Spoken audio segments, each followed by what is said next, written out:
안녕하세요. 오늘 영상의 주제는 비판적 수용입니다. 조금 오래전부터 정보의 시대다, 정보 과다다, 우리가 이제 판단할 능력이 필요하다, 이런 얘기는 많이 나온 것 같아요. 비판적 수용이란 얘기도 나온 지 좀 된 것 같고, 근데 어떤 걸 어떻게 가려내야 하냐, 어떻게 비판적으로 구별을 하냐, 이거에 대한 얘기는 많이 못 들은 것 같아서 저도 정답을 아는 건 아니지만 예시들을 통해서 또 제 분야를 약간 섞어서 한번 설명을 하다 보면 여러분께 도움이 될 것 같아서 주제를 선정했습니다. 이 주제에 대해 얘기하기 전에 대전제로 하나 얘기하고 싶은 게, 사람은 참 그럴듯한 거를 믿기가 쉬워요. 당연한 얘기죠. 그럴듯한 건 믿기가 쉽다. 진짜 그래요. 이걸 예시로 들어보면 특히나 몸에 관한 건 사람들이 더 되게 둔해지는 것 같은데, 예를 들어 며칠간 내가 컨디션이 좀 다운됐어요. 자기 회복력, 면역이 잘 이겨내고 있다가 거의 나흘 쯤에 내가 오렌지 하나를 먹었어요. 근데 뭐 기분도 상쾌하고 갑자기 뭐 살아나는 느낌 나면서 다운된 컨디션이 쫙 회복이 됐어. 그러면 이런 경험을 한 사람은 오렌지를 피로 회복제 혹은 컨디션 업하는 걸로 맹신하게 된다는 거죠. 근데 실제적으로 따졌을 때 건강이나 컨디션에 어느 정도 효과를 줬는가를 따지면 많이 증명해내긴 어려울 거예요. 물론 좋은 성분 있고 기분도 리프레시 되고 좋았겠지만, 제가 말하고자 하는 포인트를 아시겠죠? 그게 진짜 약처럼 작용했냐에 대해 증명하기는 어렵다는 거죠. 그렇지만 믿게 되죠. 오렌지는 짱이다, 이렇게. 이런 게 조금 경계해야 할 생각이라는 생각이 들어요. 그래서 예시들을 조금씩 들면서 비판적 수용에 대해 얘기를 해볼게요. 첫 번째 얘기하고 싶은 건 오렌지에 이어서 먹을 것들이에요. 먹을 거의 효과, 효능 이런 거에 대해서 많은 광고들이 있어요. 실제로 그런 효과, 효능이 들어있을 거예요. 그리고 어떤 사람은 그 효과, 효능을 볼 거고, 그래서 완전 사기입니다, 이렇게 말하려는 건 아니고, 어떤 얘기를 하고 싶냐면, 특히나 아플 때 아니면 어떤 증상이 있을 때 그걸로 검색하는 건 좀 나쁜 것 같아요. 예를 들어 기침이 나요. 기침에 좋은 음식 이런 걸 치고 나오는 음식들을 하나씩 다 테스트해보는 거, 그렇게 바람직하지 않은 것 같아요. 그 이유를 반대 입장으로 설명을 해보면, 내가 음식을 파는 입장에서 이 음식이 가질 수 있는 효능에 대해 모두 적을 거란 말이에요. 근데 그게 몇 퍼센트 확률로 발동될지 모르지만 일단 다 적을 거예요. 호두의 효과 이런 거 초록 검색창에 치면 막 15개, 30개 나와요. 실제로 다 그 효과들이 있냐 하면 뭐 누군가에겐 있겠지만 그걸 다 모든 사람이 경험할 수는 없겠죠. 그래서 그런 식으로 검색하기보다는 좀 더 성분적인 느낌, 아니면 원인에 대한 파악, 내가 기침이 왜 나는지 그 원인을 제거하는 데 도움이 되는 음식이라면 약간 나을 수도 있겠죠. 하지만 단순 증상으로 검색해서는 테스트만 하다가 끝날 수도 있다. 사실 증상은 특히나 일반적인 증상 있잖아요. 두통, 발열, 간지러움, 기침, 콧물, 두드러기, 이런 쉽게 우리가 일상에서 겪을 수 있는 증상들은 어느 병에나 들어가기가 쉬워요. 왜냐하면 몸의 기본 면역 작용으로 뭔가 나 불편해요, 몸이 외치는 소리이기 때문에 피로일 수도 있고, 그런 것들로 검색을 해서 뭔가 병까지 이어서 판단을 하는 게 좋은 선택은 아니에요. 저도 진료를 하다 보면 이제 밀려서 대기가 많아지고 막 3분, 4분 누워서 치료를 기다리시고 계실 때 어디 아프셔 오셨어요? 어디 아파서 오셨어요? 어디 아파서 오셨어요? 이런 거 하다 보면 대답은 거의 비슷한데 병이나 원인은 다양하죠. 대답은 다 이가 아파요, 잇몸이 아파요, 잠도 못 잤어요, 이런 류의 얘기인데, 들여다보면 진짜 치아 원인일 때 있고 잇몸 원인일 때 있고, 아니면 정말 그냥 잠 못 자서 피로가 원인일 때 있고, 어떨 때는 치아는 멀쩡한데 음식이 껴있을 때도 있고, 원인은 다양하단 말이에요. 그걸 다 한 가지로 해결하려 하면 안 되겠지만, 초록 검색창에 이가 아파요를 친다면 대부분 답이, 일반적인 답이 나온다는 문제가 있는 거죠. 먹을 거에서 특히나 내 증상을 검색하고 여기에 좋은 음식 이런 걸 치는 게 과연 의미 있는 검색일까? 너무 테스트만 하는 거 아닐까? 이런 생각이 들어요. 여기서 조심해야 할 게, 진지한 얘기 하나 하자면, 이런 분들까지 제가 비판하려는 건 아니에요. 어떤 걸 막으려는 게 아니냐면, 정말 내 병에 모든 치료 다 해보고 증상에 맞는 약 다 써봤는데 안 낫고 있어, 잘 안 나와서 지푸라기라도 잡는 심정으로 이거라도 테스트 해보고 싶어서 새로 검색하고 또 물어보고, 이렇게 다양한 노력을 하고 계신 분들을 막으려는 건 아닙니다. 이거는 의학적 치료의 영역을 넘어선 부분이기 때문에, 그런 분들은 그렇게 해서라도 정말 믿기 힘든 효능이라고 할지라도 테스트를 해보시는 거에 응원을 하고 싶고, 그런 걸 막으려는 건 절대 아닙니다. 여튼 그렇고, 이런 먹는 거 얘기 다음에 두 번째로 하나 얘기하고 싶은 게, 이건 제가 치과 의사니까 치과 관련 얘기로 하나 할게요. SNS를 하다 보면 정말 혹할 만한 문구가 딱 떠요. 어떤 이유가 있냐면, 아직도 치실 쓰시나요? 이거 하나면 잇몸 걱정 끝, 잇몸병 싹 사라집니다, 이런 정말 혹하는 문구. 저도 혹해서 눌러봅니다. 눌러서 들어가면 딱 제품이 떠요. 약이 뜰 때도 있고, 시간 칫솔이 뜰 때도 있고, 어떤 치과용품들 뜰 때도 있고, 가글이 뜰 때도 있고, 다양한데 보면 저는 바로 실망을 하죠. 그게 그렇게 드라마틱하지 않을 걸 아니까. 효과가 없다는 뜻은 아니에요. 저도 진료하면서 가글 처방할 때 있고, 시간 칫솔 처방할 때 있고, 약을 줄 때도 있고, 당연히 그러죠. 특정 사람들에게. 그래서 그걸 보고 혹하는데, 잘 광고를 끝까지 실망한 마음으로 보다가 마지막에 딱 되면 나타나는 게 뭐죠? 구매 링크. 그걸 보면 참 씁쓸한 맛도 들어요. 물론 광고라는 게 팔기 위함이니까 당연히 그럴 수 있는데, 참 제 입장에서는 이걸 맞는 조건의 사람들이 써서 효과를 실제로 봐야 좋은 걸 텐데 이런 마음이 드는 거죠. 근데 이런 광고들을 보시고 막 치간 칫솔을 예로 들면 휘황찬란하고 써봤더니 좋았던 기억도 있는 것 같고 가격 보니까 한 4, 5천 원 해. 별로 안 비싸고 한번 써보고 싶어. 그래서 주문을 하시는 분들이 있어요. 테스트 해보려고. 나 광고여도 써보고 좋으면 되는 거 아니야?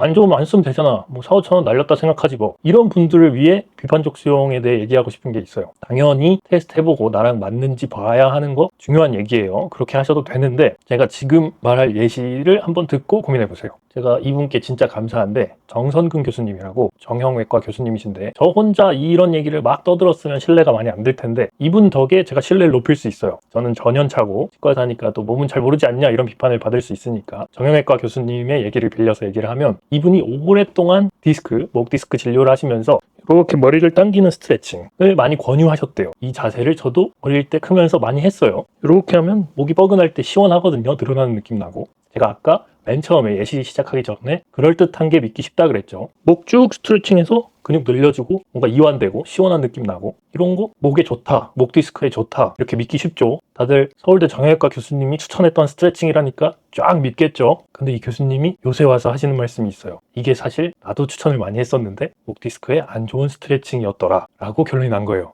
되게 어떤 배신감이 드시나요? 저도 보고 벙쪘지만 이 교수님이 말씀하시는 용기에 좀 놀라고 또 정말 몸에 대해서는 그럴듯한 것도 안 그럴 수가 있구나 이 생각을 했어요. 장기적으로 이게 디스크에 무리를 주는 안 좋은 스트레칭이래요. 그래서 새로운 스트레칭을 요새 알려주시더라고요. 치간 칫솔로 돌아가서 내가 테스트 해보고 끝내면 되는 거 아님? 혹시 몰라요. 테스트 해보면서 내가 느낀 좋은 느낌이 장기적으로는 좋을지 안 좋을지에 대해서 이렇게 얘기하면 또 조심스러운 게 뭐냐면 치과에 오게 하려고 그러는 거 아니야? 치과 칫솔 써서 건강해지면 환자 줄어서 그런 거 아니야? 이런 얘기 하실 수 있는데 절대 아니에요. 여러분이 관리 잘하고 정말 건강해도 치과에 올 사람은 많습니다. 선천적으로 이가 안 좋으신 분들이나 앞으로 이에 치료를 뭔가 해 넣어야 하는 분들, 특정한 상황 때문에 치아 관리를 못 하시는 분들 정말 많아요. 그러니까 여러분은 건강하셔도 돼요. 그리고 치간 칫솔도 쓰셔도 돼요. 치간 칫솔 쓰고 관리 잘 되고 건강하고 이런 거 좋은데 이제 비판적 수용을 하자. 선택할 땐 선택하고 안 맞을 땐 안 맞는 걸 판단을 하고 이런 의미에서 말씀을 드리는 거예요. 그리고 세 번째로 얘기할 건 이제 조금 논란이 될 수도 있지만 수많은 영양제들 혹은 약국에서 파는 일반 의약품들 이런 거에 대한 얘기인데 이제 여기서도 제가 하나 설명해드리고 싶은 게 있어요. 우리가 두통 있을 때 많이 먹는 진통제 뭐죠? 타이레놀 있죠. 그리고 몸살 나거나 감기 세거나 골골골골 할 때 병원 가서 수액을 맞아요. 수액을 이렇게 놓아서 맞고 떨어지는 팩을 쳐다보면 두 개 중에 하나가 써있을 확률이 높아요. 하나는 삐꼼씨는 종합 비타민이에요. 하나는 아세트아미노펜, 기본 진통소염제류인데 얘가 타이레놀이에요. 타이레놀이 아세트아미노펜이거든요. 머시기 펜 이런 애들이 진통소염제가 많아요. 대표적인 예로 이지엔은 이부프로펜이고 탁센 같은 건 덱시부프로펜이고 뭐가 있을까 또 어쨌든 아는 척 그만하고 그런 펜이 있는데 이상하다. 나 머리 아파서 타이레놀 막 3-4알 때려 넣었는데 안 나와가지고 또 몸이 더 안 좋고 이래서 병원 가서 수액 아세트아미노펜 주사로 맞았더니 바로 회복되던데 좀 개운하고 기운 나던데 뭐지? 이럴 수 있어요. 그 이유가 세 번째 말한 제가 수많은 영양제와 일반 의약품에 대해서 하고 싶은 얘기인데 경구제 있잖아요. 입으로 먹어서 삼키는 위로 들어가는 약은 우리 몸은 대부분 몸에 퍼져서 표적기관, 목적지에 도달시키는 방법이 혈류예요. 피를 타고. 근데 이 피에서 잘 돌고 목적지에 도착해서 거기에 머무르려면 우리 몸이 수용체도 갖고 있어야 되고 소화도 적절히 해야 되고 또 너무 빨리 배출해서도 안 되고 여러 가지 조건들이 있어요. 약 역학, 약 동학 이런 식으로 표현하기도 하는데 그게 타이레놀과 아세트아미노펜 주사 수액의 차이를 만드는 거거든요. 타이레놀을 먹어요. 위에서 소화 흡수 이렇게 돼서 쫙 소화기관에서 지나가면서 몸에 어떻게 얼마나 어떤 용량으로 퍼질지에 대한 적정,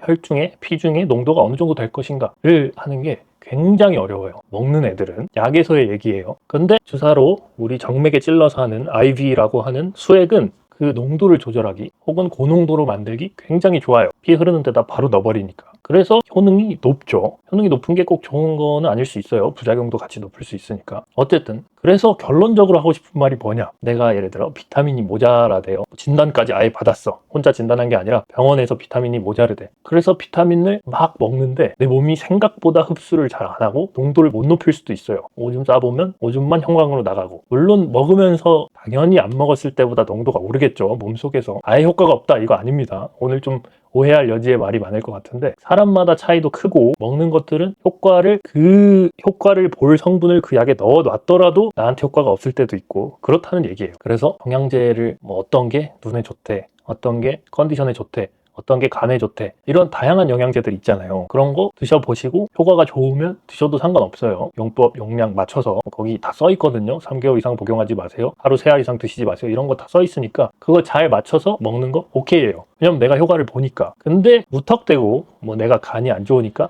간 관련 영양제 다 먹다 보면 낫겠지, 이런 거는 의미가 없다는 얘기예요. 내 몸이 어떻게 받아들일지 몰라요, 그 약. 그리고 이런 것도 있어요. 아까 원인에 대한 얘기를 살짝 했는데 내가 간이 안 좋은 원인이 어떤 성분이 부족해서, 간을 뭐 정화하는 성분이 부족해서 정화하는 영양제가 걸려서 딱 맞으면 이 원인과 해소책이 맞으면 효과를 보겠지만, 내가 간을 정화하는 성분이 모자라서 간이 안 좋은 건데 나는 간이 안 좋은 게 술을 자주 먹어서인 줄 알고 술을 끊는다, 이러면 간이 계속 정화가 안 될 수도 있어요. 원인과 해소책이 안 맞으면. 그러니까 내 몸에 없는 성분을 맞춰서 먹는 거 효과를 볼 확률이 높지만, 내 몸에 충분한 거인데 원인이 그건 줄 알고 그 영양제를 골라 먹는 건 의미가 없을 수 있다는 거죠. 이렇게 세 가지로 먹는 거 얘기, 또 치과 광고를 통한 이제 테스트, 몸에 테스트 해보는 게 그렇게 때로는 위험할 수도 있다는 얘기. 세 번째는 이제 타이레놀, 아세트아미노펜을 통한 먹는 영양제들, 먹는 일반 의약품 혹은 건강기능식품, 이런 거에 대해 효과를 보는 방법 혹은 효과가 없는 이유에 대해 얘기를 해봤고, 이 세 가지 얘기의 요점은 뭐다? 비판적 수용을 하자. 정말 도움이 될까? 내가 정말 이것 때문에 안 좋은 걸까? 이게 내 문제의 원인의 해소책이 맞는가? 이걸 한번 이해하면서 받아들이면 좋을 것 같아요. 사실 제가 추가적인 예시로 외모에 대한 것도 굉장히 넣고 싶었어요. 왜냐면 외모도 특히나 주관적이기도 하고 건강보다는 주관적이잖아요. 그래서 또 남이 말하는 거 굉장히 신경 쓰인단 말이에요. 저도 막 며칠씩 신경 쓰이고 그래요. 너 코 삐뚤어진 것 같은데? 뭐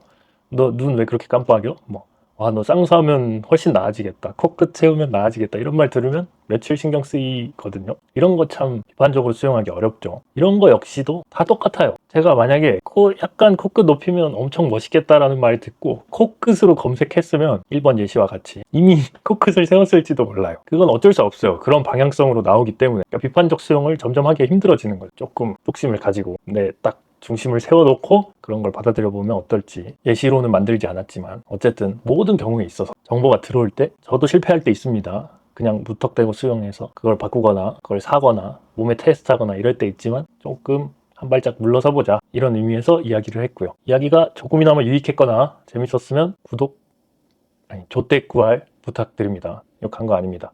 네, 감사합니다. 끝입니다.